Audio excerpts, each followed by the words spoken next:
বাংলাদেশের সম্মানহানির জন্য দেশি বিদেশি ষড়যন্ত্র চলছে বলে অভিযোগ করেছেন তথ্য ও সম্প্রচার প্রতিমন্ত্রী মোহাম্মদ আরাফাত।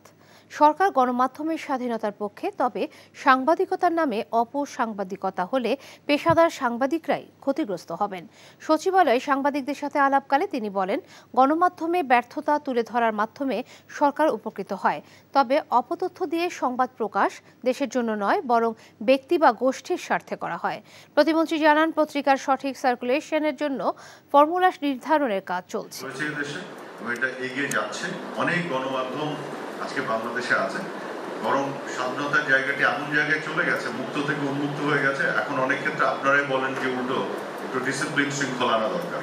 গ্লোবালি এক ধরনের ডিসইনফরমেশন ক্যাম্পেইন হচ্ছে বাংলাদেশের মান মর্যাদা এবং ইমেজকে বিনষ্ট করার জন্য। খুব সিস্টেম্যাটিক কিছু কাজ হচ্ছে। আপনারা জানেন, দেশি বিদেশি ষড়যন্ত্র বাংলাদেশের বিপক্ষে নতুন নয়, এর আগেও হয়েছে, এখনো হচ্ছে, চলছে। তো গাজাতে কি হচ্ছে ওইখানে তো কোনো রিপোর্ট দেখি না। আপনি গণমাধ্যমের স্বাধীনতার কথা বলছেন, তো আপনার স্বাধীনতা কই?